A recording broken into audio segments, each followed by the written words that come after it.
Bien-aimé, nous bénissons le Seigneur qui nous donne encore la grâce de venir te parler de la nouvelle créature, spécialement en cette période de cette pandémie qui n'a plus, quand il fait chaud, elle est toujours là, quand il fait froid, elle est toujours là. Et les enfants de Dieu sont dans ce monde et ils regardent ceux qui connaissent leur alliance, ceux qui connaissent leur position en tant qu'enfants de Dieu, vivent la vie de Dieu dans ce monde. Sais-tu que lorsque Dieu nous a créés, Dieu a créé l'homme à son image.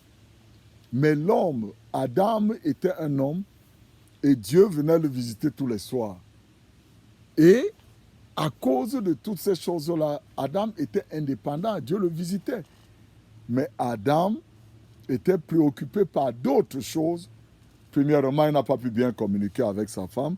Voilà pourquoi aujourd'hui nous avons ce qui se passe dans le monde aujourd'hui. Mais Dieu n'a pas arrêté là. Il a vu toujours la méchanceté de l'homme qui montait dans son cœur. L'homme voulait maintenant venir le rencontrer au ciel. Ils ont battu la tour de Babel.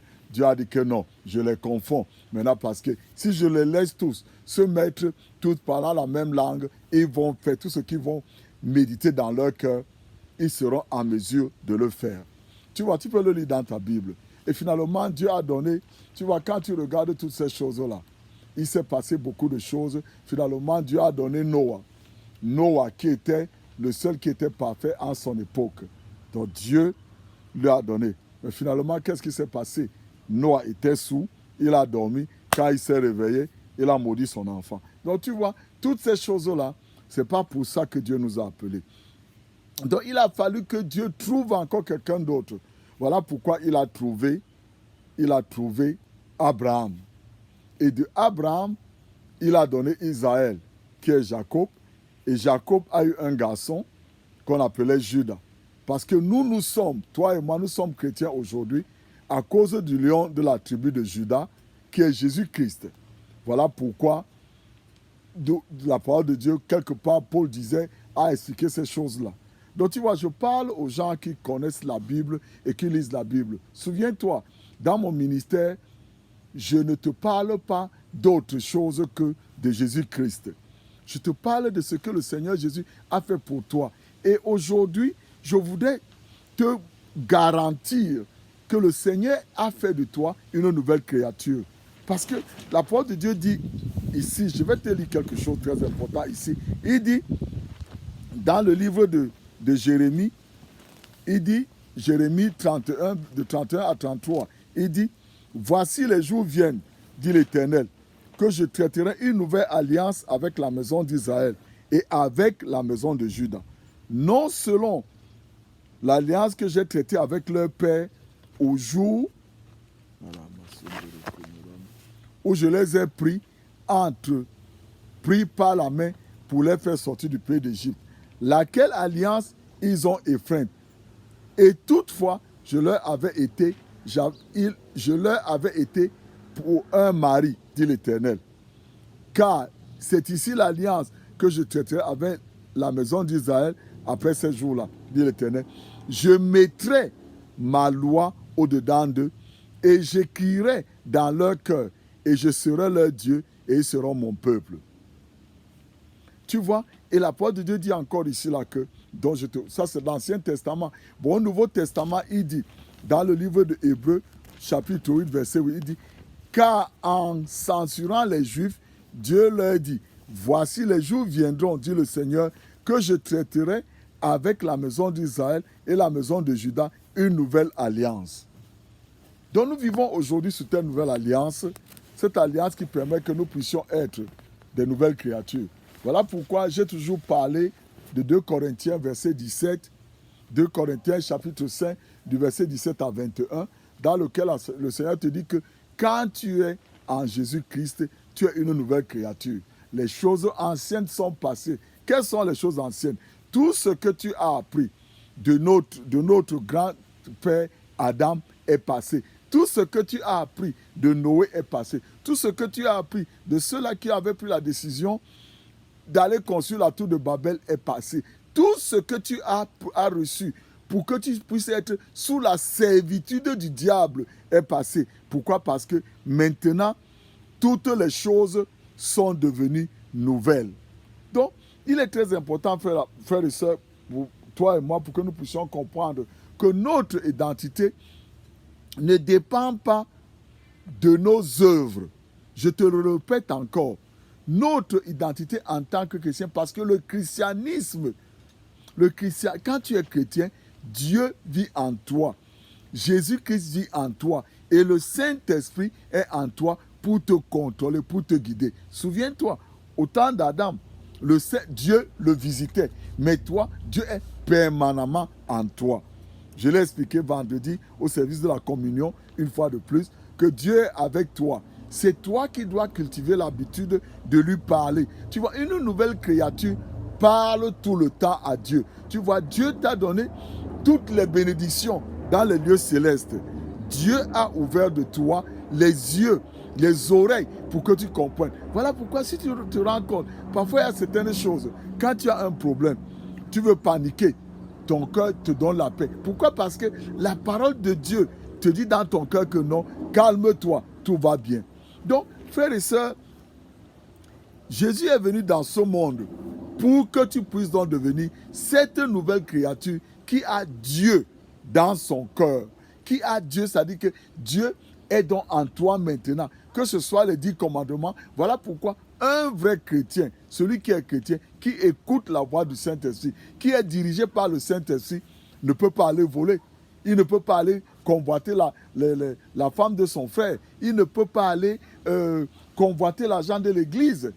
Il ne peut pas chercher à faire des autres ses clients. Il ne peut pas aller chercher à détruire les autres. Pourquoi? Parce que l'Esprit de Dieu habite en lui et lui démontre tout le temps que ce que tu vas faire est une grande œuvre. Donc, il est tellement occupé à faire du bien qu'il n'a pas le temps à obéir au diable.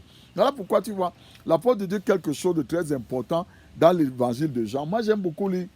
Je t'ai toujours dit, lis dans ta Bible.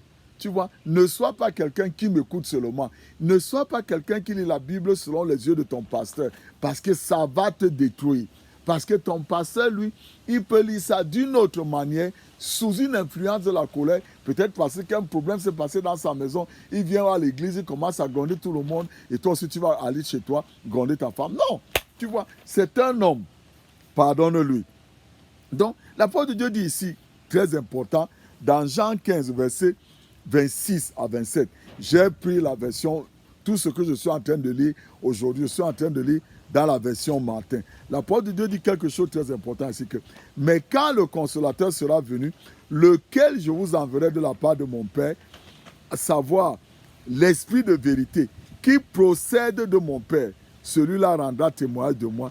Et vous aussi, vous en rendrez témoignage, car vous êtes dès le commencement avec moi. Tu vois, qu'est-ce que le Seigneur disait ici? Il parlait aux disciples. Il leur a dit que vous avez vu tout ce que j'ai fait. Mais quand le consolateur, parce que les disciples ne voulaient pas que Jésus parte, ils voulaient que Jésus soit avec eux, que Jésus vive avec eux, que Jésus reste avec eux pour faire des choses comme ça. Jésus va les envoyer, comme il a envoyé dans Luc 10, 19, Jésus va les envoyer, vont aller faire les miracles et tout et tout. Mais Jésus savait que des gens comme moi, Manga, on va venir dans ce monde avec tout ce qui va se passer. On est perdu. Et il doit donc venir pour moi. Je ne te cache pas, le Seigneur est venu pour moi. Il m'a sauvé, il m'a donné la vie. Aujourd'hui, je suis un homme heureux grâce à Jésus-Christ. Donc, tu vois, frères et sœurs, je te dis ça parce que Jésus est donc venu. Et tu vois, par exemple, je te donne un autre exemple. Si Satan savait que en tuant Jésus, Manga serait vivant, il n'allait pas le faire. C'est la même chose avec cette pandémie qu'aujourd'hui. Quand Satan a utilisé ces gens-là pour faire ces choses-là, il ne pensait pas que toi, tu pouvais avoir l'église dans la maison. Les églises n'ouvrent pas. Mais tu peux prier dans ta maison. Tu peux prier avec ta famille. Tu peux prier dans ton quartier. À partir de ta voiture, tu peux guérir les gens. Frères et sœurs, quand moi je roule en ville, je prie, je vois quelqu'un, je lui baisse ma vitre, je lève ma vitre, je dis que je te commande d'être guéri. Je l'ai guéri avec la parole. Je n'ai pas besoin d'imposer les mains.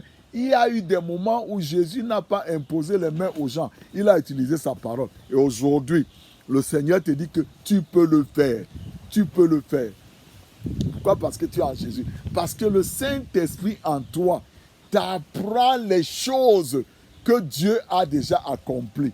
Tu vois, quand tu vois un malade, Dieu ne l'a pas créé malade. Donc le Saint-Esprit ouvre tes yeux pour que tu puisses voir ce malade par rapport à la manière dans laquelle Dieu le voit.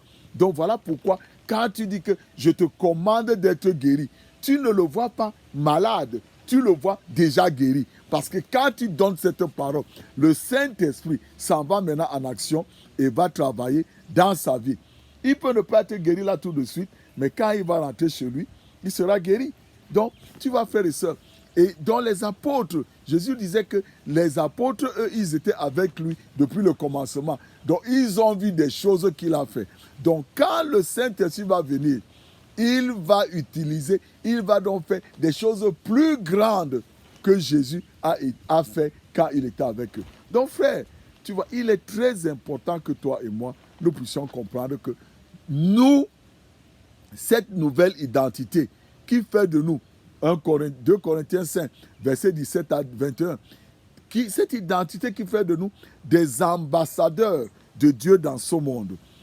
Le monde entier est en train de souffrir aujourd'hui parce qu'il entend. Tous souffrent parce qu'ils attendent que toi, le chrétien, tu commences à dire « Je te commande de quitter dans mon quartier. Je te commande de quitter de mon pays. Je te dois cette pandémie. Je te commande de sécher et de mourir à partir de tes racines. » Oui, frères et sœurs, le Seigneur t'a donné cette autorité. Arrête d'être un bébé, une nouvelle créature. Dieu nous a donné ce pouvoir. Tu vois, la parole de Dieu dit que, la parole de Dieu dit ici là, dans le livre de Proverbes, il dit ici là que la bouche du juste est une source de vie. La bouche du juste est une source de vie. Proverbes 10, verset 11. Qu'est-ce que ça veut dire? Quand tu parles, c'est la vie qui doit sortir de ta bouche. Frères et sœurs, entraîne-toi à sortir la vie dans ta bouche. Parle la vie sur ta voiture, parle la vie sur ta famille, parle la vie sur ton pays. Arrête de te plaindre. Les chrétiens n'ont pas le droit de se plaindre. Un chrétien qui se plaint ne connaît pas son identité. Tu es une nouvelle créature. Tu es une nouvelle créature. Qu'est-ce que la parole de Dieu dit? Dans Romains 10, verset 8 jusqu'à 10. Il dit, mais que dit-elle? La parole est près de toi, en ta bouche et en ton cœur.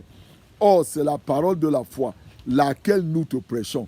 C'est pourquoi, si tu confesses le Seigneur Jésus de ta bouche et tu crois en ton cœur que Dieu l'a ressuscité des morts, tu seras sauvé.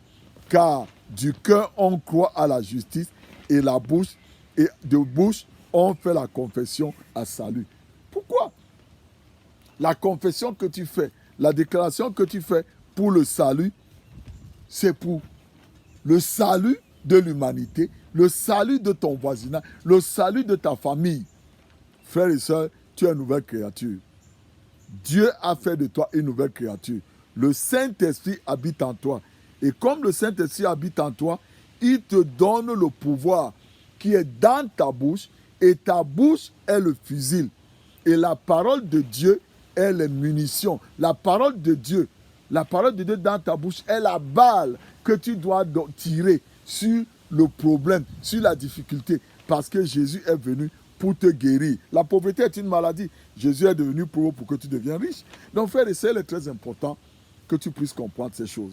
J'ai voulu t'expliquer ton identité de la nouvelle créature aujourd'hui parce qu'il est temps qu'en tant que chrétien, tu te lèves et que tu prennes ta place.